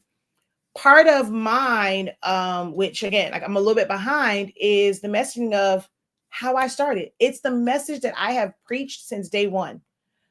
I started this and being able to like run my like business, it was to pay for a family trip, like where it didn't have to come out of, the main budget. If it is okay, I have my side hustle and I'm doing this because I want to pay for my kids' school uniforms. I want to pay. So it's like my messaging for even for my creative business program. I told you I'm revamping that because we gotta start small. And it was a lot of information in there that could be overwhelming. And there's some people that need that next level. But even for my creative business program, it's like going back to the basics. Can we focus on you getting a consistent $500, a week or even a month? Like, what's that one bill? Like, if you're going to make these shirts, what bill can we take off of your plate? If I teach you how to make fans, if I teach you how to make shirts, I teach you how to do sublimation. What's a small goal? Everyone keeps talking about big goals. But do you know how hard it is to fix your mindset to focus on the big goals? And it takes so much more to get to the big goals. Why can't we slow walk it? Why is everyone so fast? Like they want it to be so fast. It might be the wrong strategy. It might be. I might flop. But I have so much conviction about that, in that I know it worked for me to work on small ones. I am able to do the things now because I started off in, okay, we're going on this trip. How much is it? All right. How many parties do I have to do? How many goodie bags do I have to make? How many like how many gable walks I got to make to be able to pay for this trip? Like after expenses to pay this. That is how I started. And that is what I'm going back to. So even when I roll out for creative business, I'm not like, if you're looking for that coach, like they're screaming, oh, become a millionaire like me, get 7 figures, that's not me, because you're not even going to be able to put in the work. You don't have the capacity. You don't have the time. You don't have the resources to reach that number. You don't. Like, be honest, you don't have the capacity to put in the amount of work to reach that revenue goal. Right now, you need to make sure your cell phone stay on. Right now, you need to make sure your lights stay on. You need to make sure that you're not coming home and the water turned off, the gas turned off. Right now, you got a kid that wants to do a sport and you're like you're crying, telling them no, because you're not going to be able to pay that fee and pay all the extras. What can you don't invested the money? Stop trying to do this and this and this and this and this. What can you do to, even though it's a side hustle, but still present yourself in a professional manner, make it as streamlined as possible to make that extra $500 a month? That is my I don't say strategy, but like my messaging. That is what my program is going to be built on. The classes that you take, how can it help you pay that bill this month? And so I'm like, I can't say it doesn't work until I do it. So like I said, my goal this month was only 3 people per day. Right now, I'm only promoting like Creative Lounge, but at some point it'll be Creative Business as well. Like when I change I'm working on all of the marketing stuff where it's about, hey, let me help you pay some bills, some extra bills this month, 1 month at a time. And that's what Creative Business will be based on. And then, we'll grow from there. So, she's like, and I teach very well. Thank you very much. But I'm going to go. I've been on way longer. I'm at 1 hour 45 and I said an hour. So I got to stop that too. But I thank you guys. My child made me cry, but this kind of got me out of my emotional headspace, even for just an hour and 45 minutes. So I thank you guys so very much. Yeah, they always say have a call to action, but this was just about me, just me being me. The call to action will come in some other post. All right. Thank you guys for listening. Wait, Michelle says, good info. I use the classes and lessons you taught me to help my grandchildren with the extra positive activities they want to participate in. What classes are offered now? The current classes. Great question. So what's up before I go? As far as like new ones, like to be honest, like I keep asking y'all, I can teach you anything. I make money. That's like different because I'm saying I make money, but I'm shaking my head no, because I had 2 different thoughts in my head. I don't do the things that you guys do to be able to make money. I can do very simple things. Like I said, this is just text. Like, welcome to our pastor's 11th appreciation. It got some scriptures on it. It's just, just the regular old font. I did use some AI for these images, the crowns with the 5 heavenly crowns. So I did that. But like when I'm designing, I don't do a whole lot of like, I'm going to show this. Some people will design something like this. It's like, oh, what else can I add to it? Add splatter, add glitter, add this. I'm like, I'll show you. When it comes to grad season, y'all want splatters and backgrounds and da da da da da da da. Baby, look, my stoves out here, they still like they put accolades. So I always feel like my content or my designs are not sexy and like eye-catching, but I don't do all of that extra stuff. Like I make money off of simple things. And I'm not, jumping on like every single trend. Like I can make consistent if I actually invest, like investing the time into my creative side of the things, I can make money off of like certain things, like basic things. And I can literally make the same things over and over and over. Like to me, business is about being able to making something repeatable, and you can duplicate it and do it over and over and over and over again. To me, that's the makings of a great business. So I'm not always looking for like the new thing. I make money consistently off of the same things. So I'm always asking, okay, but I know y'all are different. Y'all want to know everything under the sun. So what is that you guys want?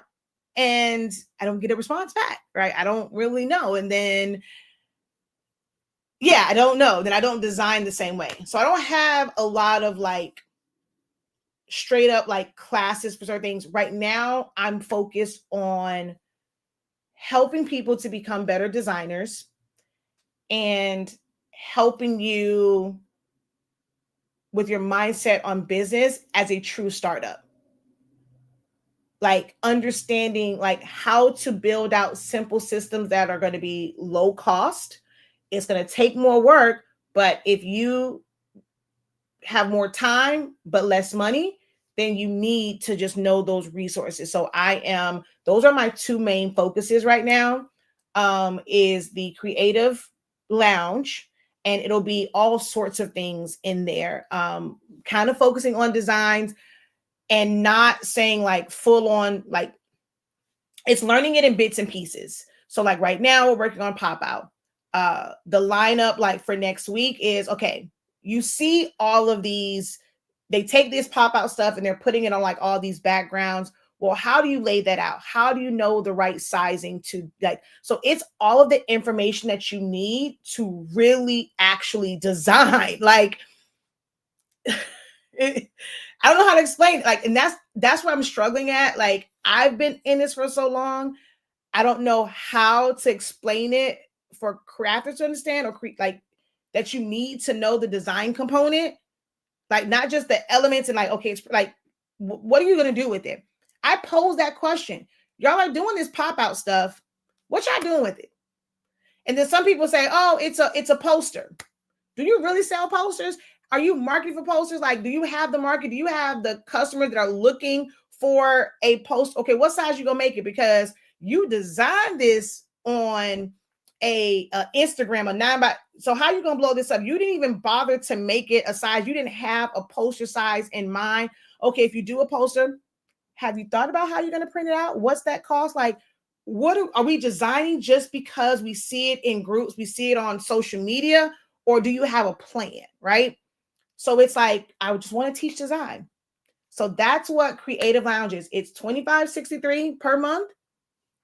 If you do it where it comes out automatically, if you want to just do it month to month, it's $30.65. You can enroll and try it out for 3 months and do 3 months at a time. You'll get a bigger discount with that.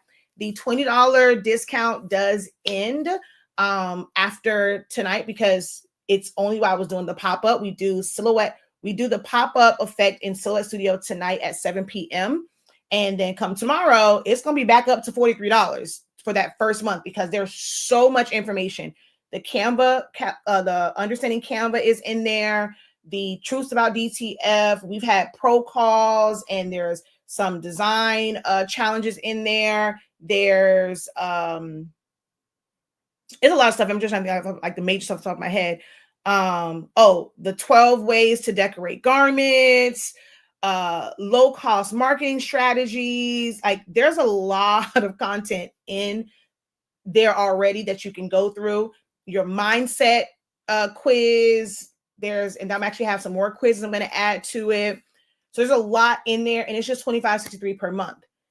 That's like the major one. And there's a lot of other classes there that you can always take. And when you're in the Creative Lounge, you get a discount on other classes. So if you decide that you want to take the party favorite class, you want to take the class on how to make your own SVGs, you want to take the memorial class, there's a discount code, and you'll be able to take advantage of those classes, because you're inside the lounge.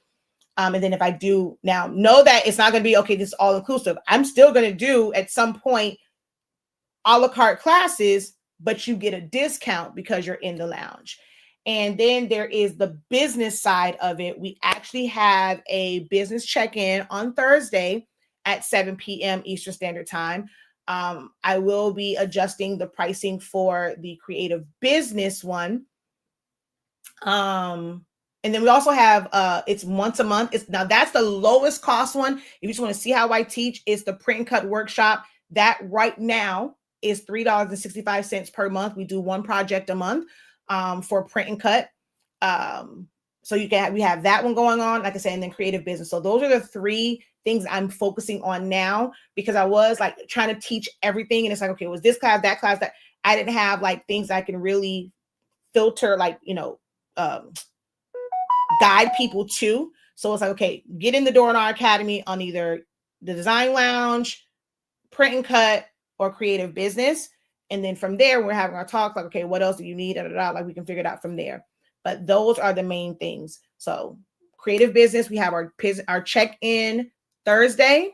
And then I'm going to almost like kind of scale back some with starting from the beginning, like truly like having some sessions that's about where, like the next couple of sessions for creative business is going to be discussion based. Let's really talk it out. Where are you at? Where are your frustrations? Like now, if y'all come in there and you're not willing to really talk about it and be vulnerable and get the help, then hey, y'all gonna be paying for nothing, because I'm letting you know that that's what these sessions are going to be about.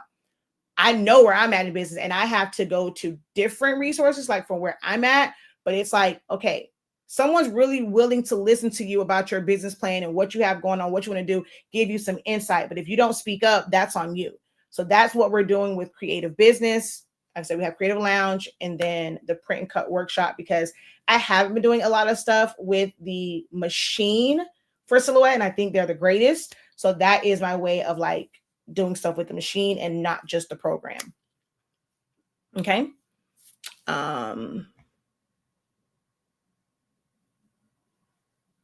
So 2563, but it's now the creative lounge anymore. Huh? Okay. So it's all you get like I'm gonna go to it. Hold on. Let me just go to this real quick. It's better for me to show you. I can show you better than I can tell you. Okay, so let's just come over here. Products, courses, creative lounge.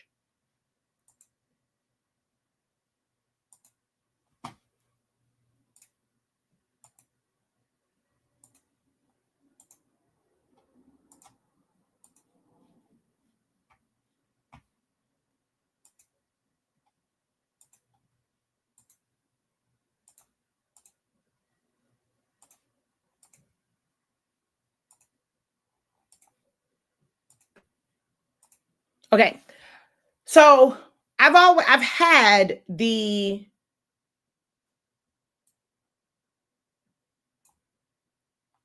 hold on. Okay, no, so that's that part. Let me go to here. Okay. So this was the creative lounge, right? It was originally $43.65 for the initial, your first month is $43.65. And then every month thereafter, okay, I wanted to go back to course overview. Okay. So every month thereafter was $25.63. It was $45.63 before. I took off $20 to make it $25.63 because I'm doing like it's currently the pop-up effect promotion. Like that's the whole training thing, and that was to get people in. After tonight, like so tomorrow, if you go on here, the first month will be $45.63 because there's a lot of content, and then each month thereafter is $25.63. If you decide to do just month to month where you don't want it to be reoccurring, or you want to use like PayPal, it's $36.50 for the month, every single month that you pay for. So if you want to do this month, skip October, pay for November, you're going to pay $36.50 for the month. There's a year option. There's really no difference in price for the year option. Quarter to quarter, if you just want to do like just a set of 3 months, is $83.65. If you do the quarter where it's going to come out reoccurring every 3 months, it's $73.65. So this we already had, and this doesn't even show like everything.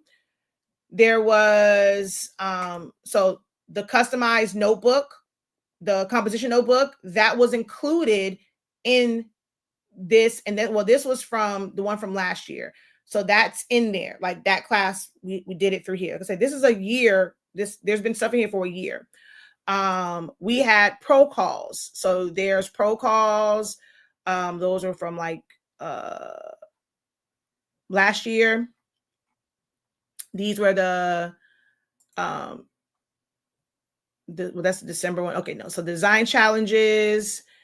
And then this was our we had them broken up into like motivational, instructional, and like pro calls. So there were some motivational sessions. There was the Etsy versus standalone site. That was one of our sessions, all about cutting machines. So I went through the different cutting machines, what they do, like how you can use them, blah, blah, blah. Which design platform best fits your needs. So going through Silhouette Studio, Silhouette and Illustrator, Photoshop, Canva, like what are their pros, cons, all of that kind of good jazz. 12 ways to decorate garments. So day one, we went over home printer, printable transfers, DTG, DTF, screen print transfers, and screen printing, sublimation. Day two, we went over HTV, eco-solvent, white toner transfers, rhinestones, embroidery. The truths about DTF. Are you ready for an e-commerce site? So what's the benefits of it? If you're doing vendor fairs, product, like, so we went through like, do you really need a e-commerce site, or you just need a website to promote your business? Low-cost marketing strategies, the Understanding Canva 101. So you get access to that. Then there was design challenges. There's design challenge 1, design challenge 2, 3, basic text effects with the Cheetos, like we did that one. Then this was the January 25 playbacks, the check-in, the this.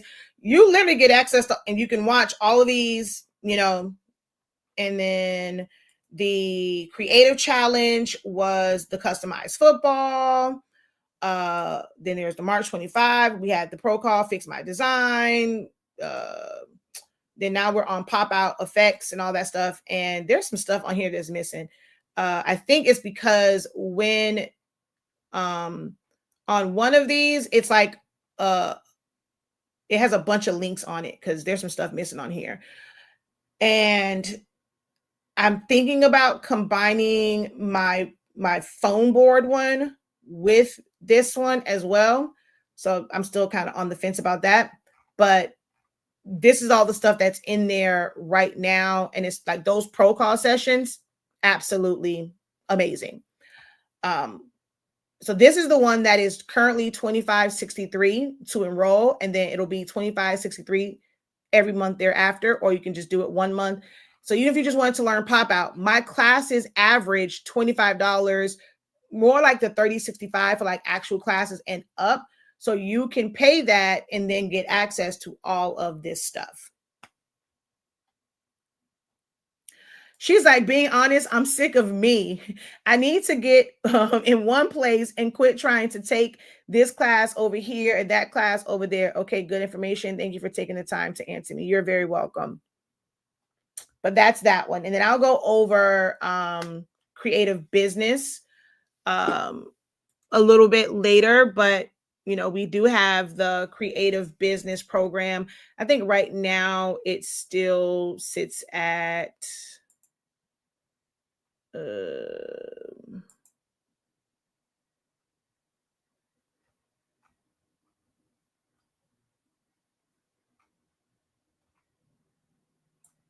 have over 12 pages of classes on here, so give me a second.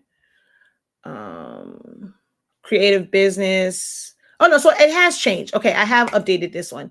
So it is $45.63 for the first month, and then it is $53.65. It used to be $90, like almost $100. So we've cut that because we are going to do, let's start small, and then for those who are already in it and like they really are at a higher level, I have a special like offer for them. But for the most part, you'll get everything that we did in here, and you'll start off $43.65, and then it's $53.65 every month thereafter. Okay, so that's that. So I have changed it. I can't advertise. I didn't think I changed the price on this one yet, but I have. So you can enroll in that one, and we have a session on Thursday at 7 p.m. The Zoom link it should already be there. No, not that one. Is it not there?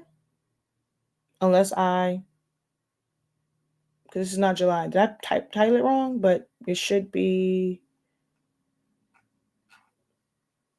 I got to go back in there and fix that. I think when I copied it, it was, but we have a session Thursday. All right, y'all. That's that. Until next time, have a great one. Continue to unlock your creativity and be incredible. Peace.